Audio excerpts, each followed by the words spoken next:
तो एक बार फिर से वेलकम है स्टूडेंट आपका। और जैसे कि आप जानते हैं, कल की क्लास में हमने क्वेश्चन नंबर 45 कंप्लीट किया था। आज की क्लास में हम क्वेश्चन नंबर 46 कंप्लीट करने वाले हैं। ये सारे क्वेश्चंस जो हैं आने वाले पब्लिकेशन और जो प्रीवियस पब्लिकेशन है उनमें भी एक दो नंबर आगे पीछे क्वेश्चन है। तो अगर किसी के पास पुरानी बुक है तो उसमें भी आपको ये क्वेश्चन जरूर मिलेंगे। कैसे आइडेंटिफाई कर सकते हैं आप आंसर से रेक्टिफाई कर सकते हैं कि आपकी बुक में क्वेश्चन नंबर कौन सा है जिसका ऑपरेटिंग एक्टिविटीज का आंसर ये आ रहा। इस तरह से मैच कर लो, ठीक है ना। या नाम से क्वेश्चन के ऊपर हेड में जो पड़ा रहता है उसे भी चेक कर सकते हैं आप, है ना। चलिए स्टार्ट करते हैं। जैसे कि आपको मैंने पहले ही बताया हुआ है डियर स्टूडेंट कि आपको करना क्या है। आपको बहुत सिंपल सी बात है कि सबसे पहले आपको कर लेना है एक फॉर्मेट तैयार। As you can see, I already prepare the format. Cash flow statement question number 46 और जितनी भी चीजें मेरे पास लिखने को हो सकती थी एज ए हेड वो मैंने लिख दी है। वर्किंग नोट नंबर 1 बनाना था वो मैंने बना लिया है। उसके बाद मैं आपको क्वेश्चन को पढ़ूंगा और क्वेश्चन के अंदर सबसे पहले कुछ ना देखने से पहले मैं सबसे पहले एडजस्टमेंट देखूंगा। मैं देखता हूँ प्यारे बच्चों, दो एडजस्टमेंट है। एक तो डिवेंचर से रिलेटेड एडजस्टमेंट है और एक पीस ऑफ मशीनरी जिसकी कल भी बात चल रही थी कि एडजस्टमेंट बार बार और बार बार आती है। वो इसीलिए ये क्वेश्चन दोबारा से लिया है। और आप देख सकते हैं सीबीएसई 2019 ज्यादा पुरानी बात नहीं है, 2019 में क्वेश्चन आया हुआ भी है। तो मैं आपको जैसे लास्ट क्लास में बता रहा था कि बहुत सिंपल सी एडजस्टमेंट आ रही है आजकल पेपर में। बहुत ज्यादा टिपिकल काम, बहुत ज्यादा लेंथी काम वे आपसे करवाना भी नहीं चाहते हैं। दूसरी बात मैंने आपको बताई थी कि डेट वाला मैटर बहुत इंपॉर्टेंट है। आप देख सकते हैं डेट भी बहुत ज्यादा आ रही है। तो इसी तरीके से जब भी क्वेश्चन होगा तो आपको उस पर पूरा एम्फेसाइज करना है, पूरा एम्फेसाइज होना है और उस क्वेश्चन को आपको ध्यान से देखना है। जितने भी क्वेश्चन मैं कराऊं खुद से, आपको खुद से एक बार जरूर करने हैं, एक बार देखकर, एक बार बिना देखकर। और दूसरी बात, नए क्वेश्चन भी आपको खुद से करने हैं। एक बार अगर आपने अपने वीक जोन पर या अपने डर पर काबू पा लिया कि या इतना बड़ा क्वेश्चन मैं खुद से कर सकता हूँ या कर सकती हूँ, तो आप बिल्कुल कर सकते हैं। चलिए बिना बिना किसी देरी के क्वेश्चन स्टार्ट करते हैं। जैसे कि मैंने देखा इसमें एक मशीनरी अकाउंट बनेगा। तो एक तो मशीनरी अकाउंट बनेगा भाई, क्योंकि मशीन अंदर भी है, बाहर भी है और अंदर भी होगी। देख लेते हैं ये भी मशीनरी अकाउंट। अच्छा, डेप्रिसिएशन अंदर भी है और देखते हैं क्या बाहर भी है क्या। तो बिल्कुल एक्यूमुलेटेड डेप्रिसिएशन अंदर भी है और बाहर भी है, तो दो अकाउंट बनेगी। तो मैं अपने क्वेश्चन के फॉर्मेट पे जाऊंगा और फॉर्मेट पे जाके क्या करूंगा, जो मेरी जगह छुट्टी हुई है यहाँ पहले से ही मैं कॉपी पेस्ट कर लूंगा, लेकिन आपको तो बनाना है, हाँ या ना। तो मैं कॉपी पेस्ट कर लेता हूँ एक तो फिक्स्ड एसेट अकाउंट और एक एक्यूमुलेटेड डेप्रिसिएशन अकाउंट का फॉर्मेट। डन। ये काम आपको भी पहले से ही कर लेना है। जैसे ही आपने एडजस्टमेंट देखो और देखो कि उस एडजस्टमेंट के अंदर आपको क्या क्या चीजें करनी पड़ सकती हैं, तो जो चीजें करनी पड़ सकती हैं आप उसके फॉर्मेट पहले से ही बना के रखें। तो आपको क्वेश्चन मतलब क्या है, कुछ नहीं होता, सिर्फ एक तरीका है कि सो दैट आपको जो है क्वेश्चन, एक सेकेंड, आपको दिक्कत ये नहीं आएगी कि क्वेश्चन का आंसर नहीं आ रहा या मैंने क्वेश्चन गलत कर दिया। जब आप इस मेथड से क्वेश्चन को करते हैं तो आप पाएंगे कि आपका पेपर में क्वेश्चन पूरा कभी गलत नहीं होने का। पहली बात तो गलती नहीं होने का जिसने कंसंट्रेशन के साथ चैप्टर किया है। अगर नहीं भी होता है एक बार के लिए तो ये बिल्कुल बात पक्की है कि उसका क्वेश्चन अगर वो हाफ भी करके आता है तो उसका क्वेश्चन जो होगा वो क्वेश्चन इस प्रकार से होगा कि पूरे के पूरे नंबर उसके नहीं कटेंगे, कुछ ना कुछ नंबर दे के वो जरूर लेकर जाएगा बच्चा। दूसरी बात, एक बात ये बता देता हूँ मैं, आपने जैसे देखा भी होगा कि कहीं और ये चैप्टर जो आपने किया हुआ होगा ये भी आपने देखा होगा कि सबका मेथड अलग है कराने का। अगर आप इस मेथड से करते हैं तो आप इसके क्या महत्व है, मतलब किस तरीके से ये आपके लिए ज्यादा यूजफुल है और मेथड से, वो अभी आप देख पा रहे होंगे। तो इसलिए मैं कहता हूँ कि आपको बिल्कुल फॉर्मेट के थ्रू पहले फॉर्मेट तैयार कर लो, जो चीजें जहाँ आती हैं कंसेप्चुअली सीख लो और बस बना दो। कुछ भी दिक्कत आपके साथ नहीं आएगी, मेरी गारंटी है। लेकिन दिक्कत कहाँ आती है प्यारे बच्चों, दिक्कत वहां आती है जहां पर बच्चे एक सेकेंड, जहां पर बच्चे टीचर को फॉलो नहीं करते, ठीक है ना, वहां पर दिक्कत आती है। तो इसलिए आपको जैसा बताया जाए आप बिल्कुल वैसे ही करेंगे।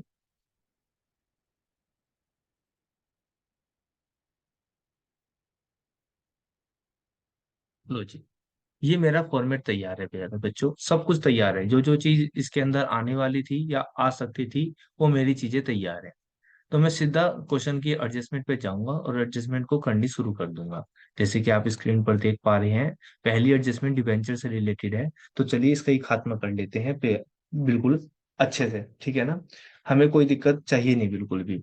तो सबसे पहले प्यारे बच्चों आप देख सकते हैं क्या है, डिबेंचर की बात की गई है। और डिबेंचर, तो मैं सबसे पहले अंदर देखूंगा डिबेंचर मेरे हैं कहाँ। तो मुझे ये दिखिए 12% डिबेंचर दिखे। और यहाँ पर प्यारे बच्चों रेट लगी हुई है, जैसे लास्ट क्लास में बताया था कि ये आपकी हिडन एडजस्टमेंट है। तो मैं कहता हूँ इसको बात तो छोड़ दो, पहले तो ये देख लो हुआ क्या क्वेश्चन के अंदर। डिबेंचर 4 लाख से 5 लाख की हो गई। डिबेंचर 4 लाख से 5 लाख की हो गई। इसका मतलब क्या हुआ होगा बेटा, इश्यू ऑफ डिबेंचर हुआ होगा। और इश्यू ऑफ डिबेंचर कौन सी एक्टिविटी का पार्ट है, फाइनेंसिंग एक्टिविटी का पार्ट है। तो पैसे आए होंगे, तो हम लिख देंगे प्यारे बच्चों, proceeds from issue of debenture. कितने रुपए, 1 लाख रुपए डिबेंचर को इश्यू करने की वजह से आए हैं। आया ना।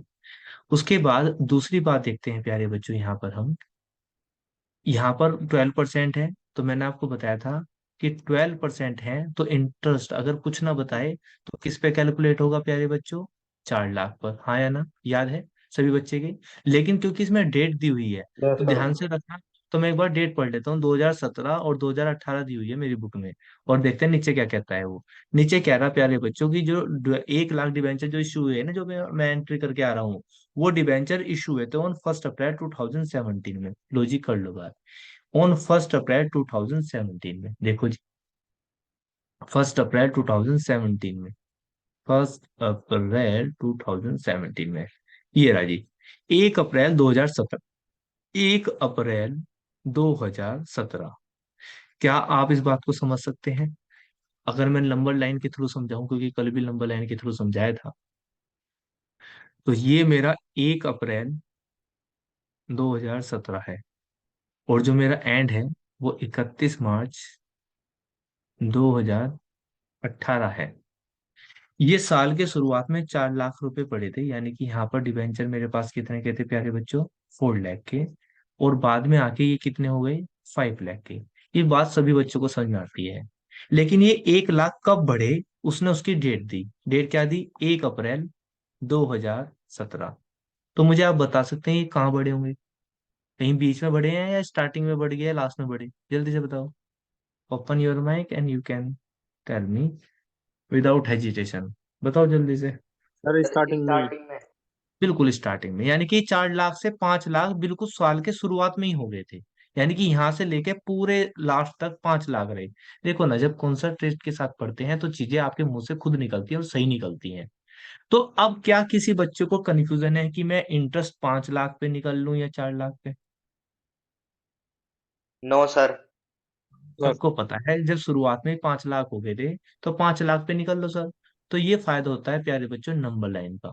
स्टार्टिंग में आपको नंबर लाइन बना के देखनी है, बाद में तो आप इसके एक्सपर्टीज हो जाएंगे, आपको नंबर लाइन के बिना ही पता चल जाया करेगा। तो इसीलिए मैं क्या करूंगा, 5 लाख, और पेपर में नहीं भी पता चलता बिना नंबर लाइन के तो बना लो, कोई दिक्कत नहीं है। तो 5 लाख का 12%।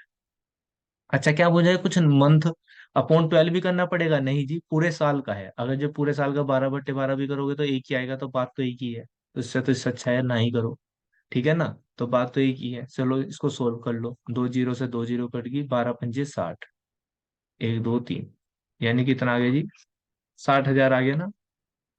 तो इसलिए ये आपका क्या है प्यारे बच्चों, इंटरेस्ट ऑन डिवेंचर है, हाँ या ना। ये इंटरेस्ट ऑन डिवेंचर है।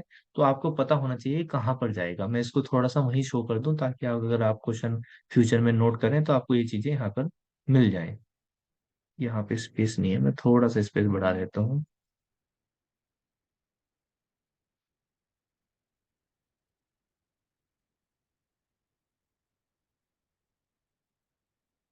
ये यहाँ पे बढ़ा देता हूँ मैं, एडजस्टमेंट नंबर 1 है मेरी।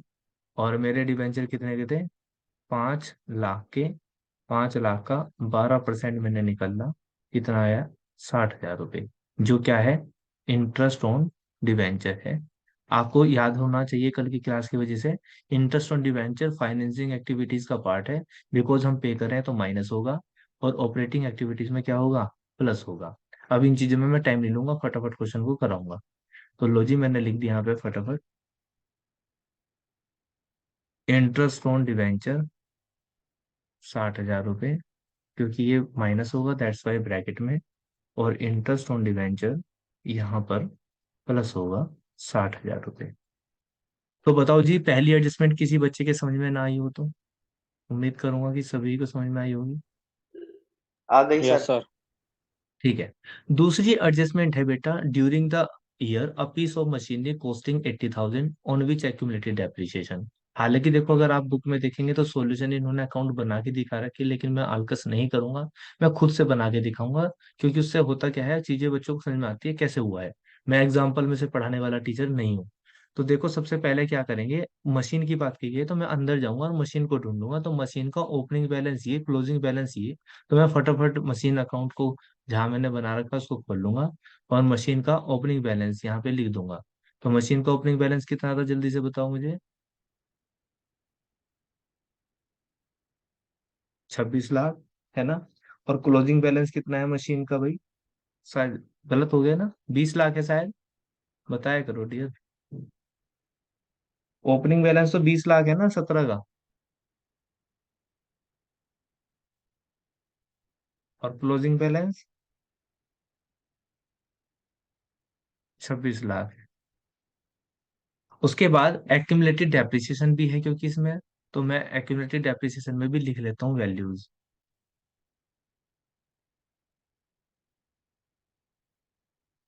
इसका भी बैलेंस में साथ साथ लिख देता हूँ। कितना है एक्यूमुलेटेड डेप्रिसिएशन का?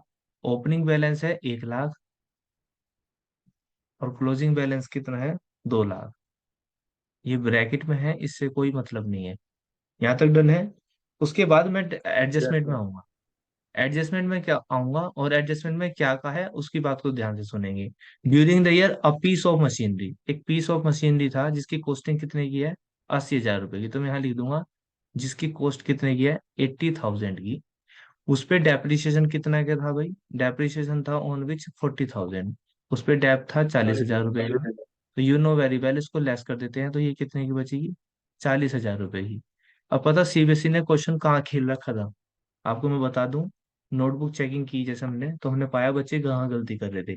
अगर आप लास्ट क्वेश्चन देखेंगे तो वहां पर ये बताता था कि सिर्फ ये बताता था कि इतने रुपए में बेच दी, लेकिन यहाँ पर क्वेश्चन में खेल गया आपसे। बच्चे एग्जाम में ध्यान नहीं देते। उन्होंने कहा डेप्रिसिएशन वाज 40,000, वो sold at A gain of 10,000। वो सोल्ड एट ए गेन, उसको गेन पर बेच दिया 10,000 रुपए के। 10,000 रुपए में नहीं बेचा। थोड़ा सा ध्यान देना इस बात पे, बच्चे यहीं फंसे। बच्चों ने सोचा 10,000 में बेच दी, क्योंकि पिछले क्वेश्चन में भी था और ज्यादातर क्वेश्चन में ऐसे ही होता है। तो वो 10,000 रुपए में नहीं बेची, 10,000 रुपए के प्रॉफिट में बेच दी। अच्छा, 10,000 रुपए के प्रॉफिट में अगर बेचेंगे तो कितने रुपए में बेची होगी, बता सकता है कोई बच्चा? Sir, 50,000. 50,000 रुपए में। यहीं पे खेलता बस, इसीलिए पेपर में आया हुआ था ये। चलिए, आपको पता है, फिर मैं कहता हूँ इसकी पोस्टिंग फटाफट यहाँ से कर दीजिए। क्या कर देते हैं भाई, डेप्रिसिएशन था 40,000 रुपए का। उसके बाद सेल कर दी थी 50,000 रुपए में। आपको पता है लॉस नहीं हुआ, प्रॉफिट हुआ है, तो प्रॉफिट के कॉलम में। और यहाँ से बैलेंसिंग करेंगे। उसके बाद आपको बताया था मैंने, याद अगर आपके याद हो, कि अगर एक्यूमुलेटेड डेप्रिसिएशन बनाए हैं तो इसकी कोई वैल्यू नहीं रह जाती, लेकिन लिखना जरूर है, टोटल भी जरूर करना है। तो इसलिए मैं यहाँ पर ले आऊंगा उसको, कितने का डेप्रिसिएशन आया वहां से? 40,000 रुपए का। अब इसकी बैलेंसिंग करेंगे और क्वेश्चन आपका खत्म। यानी कि जो इसमें करना था वो चीजें खत्म बिल्कुल। ठीक है ना? तो अगर मैं इसका टोटल करता हूँ प्यारे बच्चों, तो इधर कितना हो गया? 50 और 40, 90 और 26, यानी कि कितना हो गया भाई? 26 लाख 90,000 और 26 लाख 90,000। 26 लाख 90,000 में से अगर मैं 20 लाख घटा दूं तो 20 तो यही गई। 6 लाख 90, और 6 लाख 90 से 10 घटा दूं तो कितना हो जाएगा? 6,80,000, हाँ या नो? देखो, इनके भी अकाउंट में यही बच रहा होगा, ये देखो। ऐसे इसका टोटल कर लेते हैं, और इसी में मैं टोटल देखने में थोड़ी जल्दी कर लेता हूँ, यहीं से देख लेता हूँ ताकि मेरा टाइम बच सके, टाइम सेविंग हो सके। तो मैं इसको भी कर लेता हूँ। ठीक है ना? इधर का करूंगा तो कितना आएगा भाई? 2,40,000। इधर का टोटल ज्यादा है इस बार, यहाँ पर भी 2,40,000। जो बैलेंस बचा वो कितना बचा? 1,40,000। 40,000, आपने देखा होगा इतना ही आ रहा। इसमें तो सिर्फ इसकी पोस्टिंग होगी, ध्यान रखना। और ये डेप्रिसिएशन है, डेप्रिसिएशन कहाँ जाता है, ऑपरेटिंग एक्टिविटीज में क्या करते हैं जी, प्लस करते हैं। ऊपर अकाउंट में लिख लेते हैं, सेल है तो इन्वेस्टिंग एक्टिविटीज का पार्ट है, सेल है तो प्लस होगा। ये डेप्रिसिएशन जानेगा नहीं क्योंकि अकाउंट मेंटेन कर रहे हैं। ये हुआ ही नहीं इसमें, ये जाता ही नहीं है ना। तो एक चीज गई इधर, ये भी चीज नहीं जाती इसमें। ये जाएगा लॉस, तो कहाँ जाएगा, ऑपरेटिंग एक्टिविटीज में, सॉरी प्रॉफिट है तो माइनस करेंगे। और परचेज है, इन्वेस्टिंग एक्टिविटीज में जाएगा, और क्या करते हैं, माइनस करते हैं। बिना रुके, बिना वेट करे, सबसे पहले पोस्टिंग करेंगे फटाफट। आप मुझे बताएंगे, फिगर्स याद रख लेंगे और फटाफट बताएंगे। ठीक है, मैं अकाउंट में जा रहा हूँ, जल्दी से मुझे बताएंगे कौन सी चीज कहाँ जाएगी। सबसे पहले सेल हुई, तो सेल की बताओ। सेल कहाँ जाएगा, सेल ऑफ, यहाँ पर आ जाएगा, सेल ऑफ मशीनरी हुआ। तो सेल ऑफ मशीनरी, कितने की सेल हुई थी भाई, 50,000 रुपए की। उसके बाद परचेज कितने का हुआ था, परचेज ऑफ मशीनरी कितने का परचेज हुआ था भाई,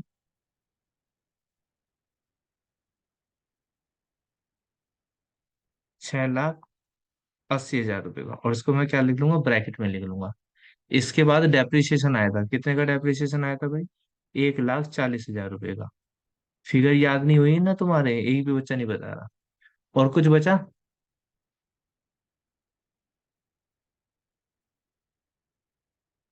इसकी पोस्टिंग हो चुकी है, इसकी पोस्टिंग, हाँ ये रह गया प्रॉफिट। तो ये 10,000 रुपये का प्रॉफिट भी मैं यहाँ पे लिख दूंगा, लेस कर दूंगा, profit on sale of machinery, कितने का, 10,000 रुपये का। खत्म। एडजस्टमेंट नंबर 2 भी मेरी बिल्कुल खत्म हो गई है, जिसमें इतना काम करना था वो सब खत्म हो गया। अब सिंपल सा क्वाइट सा क्वेश्चन बचा है। अगर पूरा होता है वीडियो में तो आप पूरा देख लेंगे, नहीं तो आप इसको कंप्लीट कर लेंगे क्योंकि अब कुछ खास बचा भी नहीं है। लेकिन मैं कोशिश करूंगा पूरा कराने की। सबसे पहले क्या है प्यारे बच्चों, शेयर कैपिटल है। शेयर कैपिटल 17 लाख से 19 लाख का हो गया। इसका मतलब proceeds from issue of share, कितने के, 17 से 19 यानी कि 2 लाख। उसके बाद reserve and surplus note number है, तो इसका कोई कुछ नहीं करना, मैं नोट नंबर में चला जाऊंगा। और नोट नंबर 1 में जैसे ही मैं जाऊंगा तो ये बैलेंस है। तो 6 लाख माइनस 3 लाख, ये मेरा वर्किंग नोट का पार्ट है। वर्किंग नोट में जैसे, बेटा माइक बंद कर लो, तुम्हें चीजें काम की तो बतानी होती है, तो माइक खोल के क्या फायदा। 3 लाख, कैसे आया ये, 6 लाख माइनस 3 लाख। उसके बाद फिर से मैं गया, ऊपर ही जाएंगे और ऊपर जाके हम देखेंगे, ये भी हो चुका। फिर है लॉन्ग टर्म बोरोइंग, ये नोट नंबर 2 में है, इसका कोई काम नहीं। जैसे ही मैं लॉन्ग टर्म बोरोइंग के अंदर जाऊंगा तो मुझे मिलता है डिबेंचर, जो मेरा हो चुका। फिर मैं तीसरे पे जाऊंगा, शॉर्ट टर्म बोरोइंग, जो नोट नंबर 3 है, तो मैं 3 पे जैसे ही जाऊंगा तो मुझे 3 पे मिलता है बैंक ओवरड्राफ्ट। बैंक ओवरड्राफ्ट आपकी फाइनेंसिंग एक्टिविटी है, पहले 1,75,000 का था, अब 1,70,000 का हो गया, इसका मतलब आपने पेमेंट करी थी, फाइनेंसिंग एक्टिविटी है। तो आपने पेमेंट करी होगी तो पैसे गए होंगे, आप लिख देंगे पेमेंट ऑफ बैंक ओवरड्राफ्ट, 5,000 रुपए की।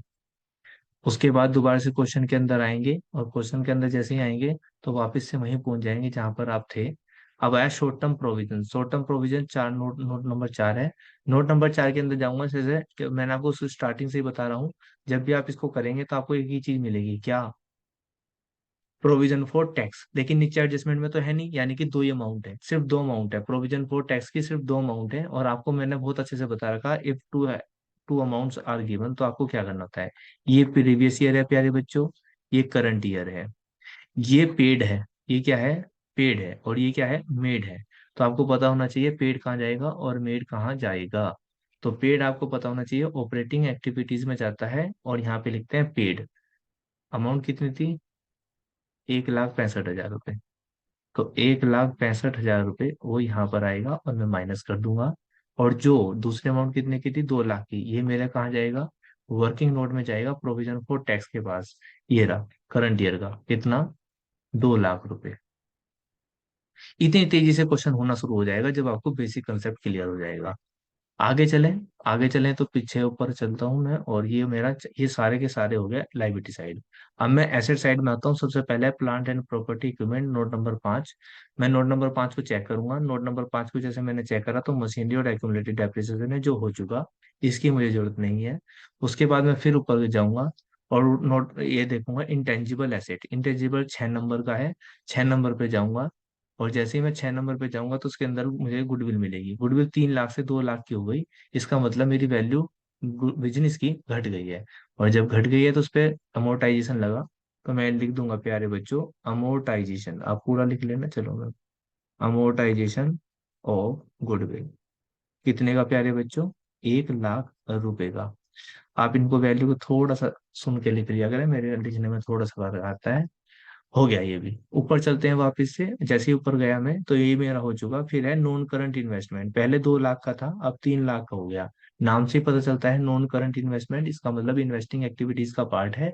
आपने बाय किया है, जब आप बाय करते हैं तो आपका पैसा जाएगा, इसलिए आप इन्वेस्टिंग एक्टिविटीज में लिख देंगे purchase of non current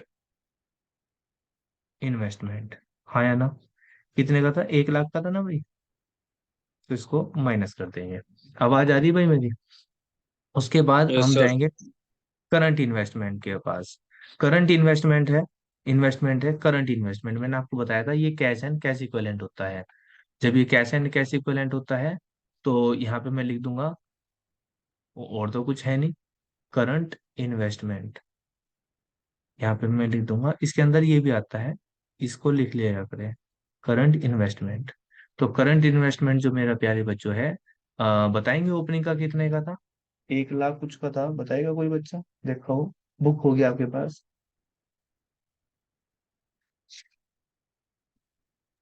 sir 1,70,000।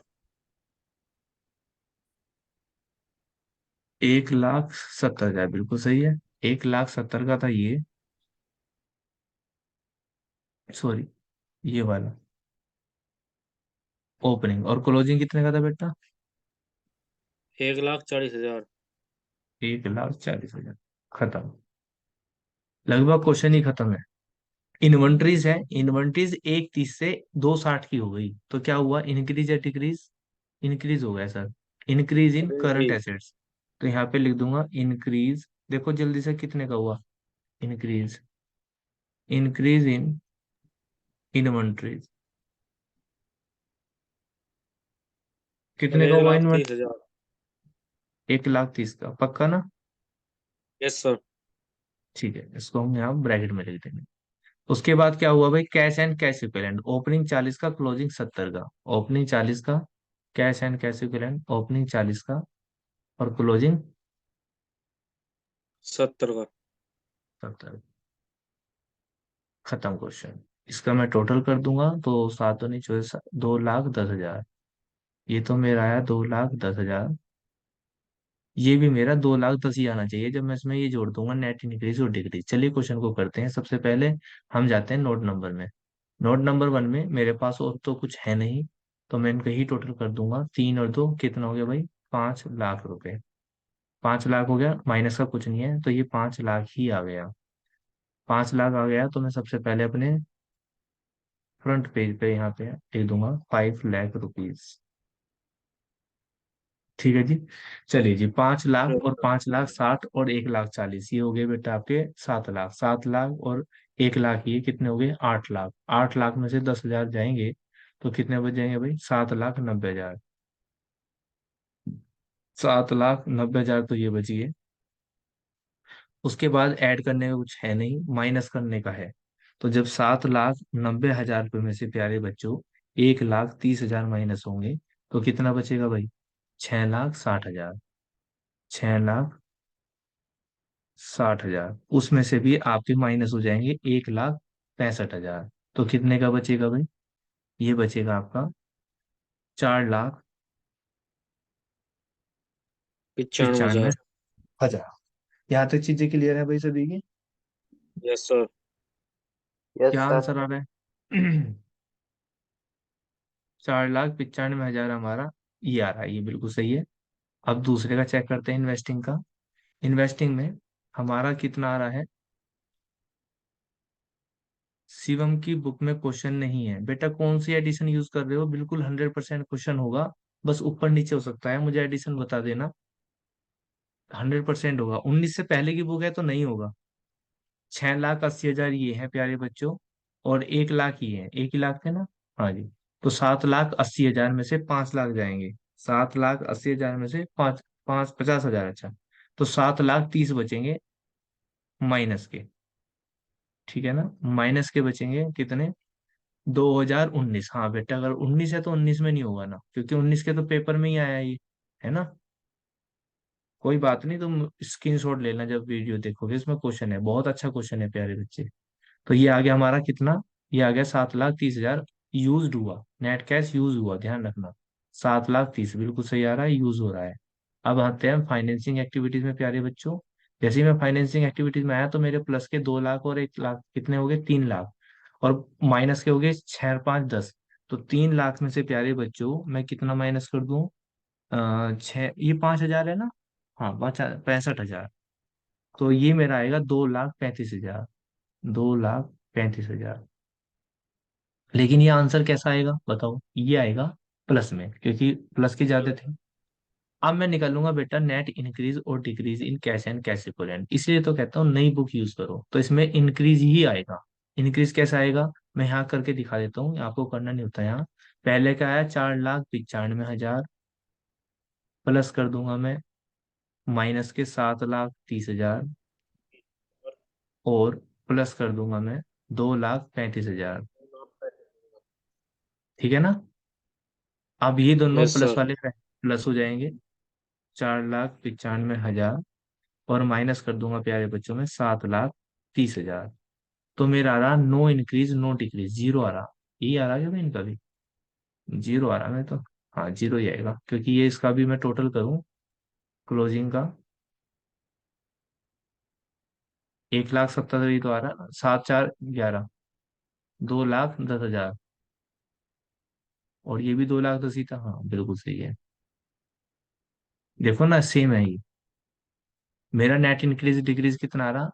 मेरा हो रहा नॉट इंक्रीज और नॉट डिक्रीज, ये लिखेंगे आप। वो कितना आ रहा? जीरो आ रहा, कुछ नहीं आया। तो आप देखेंगे कि मेरा वैसे भी टोटल इक्वल सेम आना है, क्योंकि अगर मैं जीरो को ऐड करूंगा तो यही बात आएगी, हाँ या ना।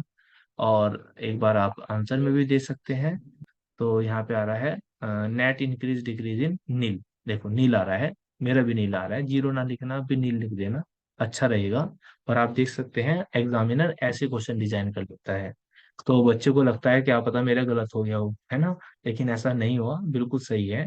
और देखो आज की क्लास में आपने देखा होगा कल से जल्दी क्वेश्चन हो चुका है। कारण दो थे, एक तो एडजस्टमेंट कम थी, और एक आज चीजें को कल बहुत क्लियरिटी दे चुका था, तो आज समझाने में कम टाइम लगा। दूसरा, जैसे जैसे हम क्वेश्चन आगे बढ़ते हैं तो टाइम वाकई कम लगता है। तो उम्मीद करूंगा कि आपको ये क्वेश्चन समझ में आया होगा। कुछ बच्चों की बुक में क्वेश्चन नहीं है, तो मैं चाहूंगा कि या तो आप एकांश पे पीडीएफ है पूरी, एकांश तुम एक काम कर लेना बेटा, इसकी पीडीएफ एक बार ग्रुप में भी शेयर कर देना। तुम्हारे पास ऑलरेडी पीडीएफ है तो ग्रुप में डाल देना, क्योंकि ओके नए सर। क्वेश्चन ज्यादातर हैं। तो जिसके पास पुरानी बुक एडिशन है तो उसको भी यूज हो जाएगा। 46वां क्वेश्चन भी हो गया। आप देखते हैं, आप थोड़ा सा एचडब्ल्यू ले लो, क्योंकि जब तक कुछ करोगे नहीं तब तक कुछ सीखोगे भी नहीं। कल की क्लास, कल का ये जो क्वेश्चन नंबर 47 है, ये आपके लिए एचडब्ल्यू है। देखो, अगर आप इसको करते हैं, अगर आप पे नहीं होता तो मैं हूं। लेकिन अगर आप करते ही नहीं है और आप सोचते हैं मैं बताऊंगा, तो गलत बात है, मैं इसको बिल्कुल भी डिस्कस नहीं करूंगा अनलेस तुम इस क्वेश्चन को करके मुझे सेंड नहीं करते। ठीक है ना। इसमें डिबेंचर की बात करी गई है, और टैक्स पेड दे रखा, तो यानी कि टैक्स का अकाउंट बनेगा, 3 अमाउंट टैक्स की हो जाएंगी। और एक डेट दे दी डिबेंचर की, तो अभी डिबेंचर वाला कराना है सही, जिसपे डेट दे रखी थी। और ऐसा क्वेश्चन भी कर लिया जिसपे टैक्स नीचे एडजस्टमेंट में था, जिसमें 3 अमाउंट होती थी। तो ये चीजें आपको खुद से करनी है। क्वेश्चन नंबर 47 एक ही एचडब्ल्यू में देता हूं मैं। 48 बहुत आसान है ये क्वेश्चन। कल को मैं ही करा दूंगा, चलो एक दो क्वेश्चन आसान मैं भी करा दूं, है ना। तो आपको ये करना है, क्वेश्चन नंबर 47 करके लाना है, 48 मैं करा दूंगा, और फिर आगे की कंटिन्यू जर्नी स्टार्ट करेंगे। तो चलिए मिलते हैं नेक्स्ट क्लास में एक नए प्रैक्टिकल क्वेश्चंस के साथ। तब तक के लिए अपना होमवर्क पूरा करना है आपको। और पढ़ाई में जी जान लगा देना है, क्योंकि ये लास्ट टाइम है। इस चैप्टर को आपको बिल्कुल स्किप नहीं करना है, ठीक है ना। उम्मीद करता हूँ कि आप ऐसा करेंगे।